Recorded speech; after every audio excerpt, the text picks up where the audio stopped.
এই যে সামনে গাছটা দেখছেন, এটা হচ্ছে ড্রেসেনার একটা ভ্যারাইটি, কর্ডিলাইন ফ্রুটিকোসা।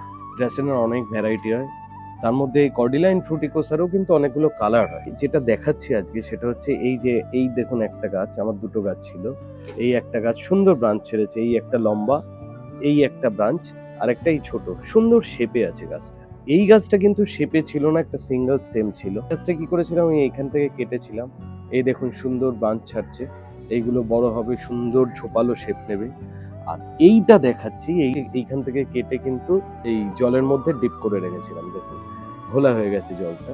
আর এই দেখুন সুন্দর রুট ছেড়ে দিয়েছে, এটা থেকে কিন্তু বসালেই আমি সুন্দর গাছ পেয়ে যাবো। এত গাছ নিয়ে কি করব, অলরেডি দুটো গাছ হয়ে গেছে, কাউকে দিয়ে দেবো, গলি বাগানে বসিয়ে দেবো। হ্যাঁ, গাছপালা করুন, সবাইকে দিন, সবুজের পরিবেশ একটা তৈরি করুন, ছড়িয়ে দিন সবুজ ভালোবাসা। সবাই ভালো থাকবেন, ভালো রাখবেন, নমস্কার।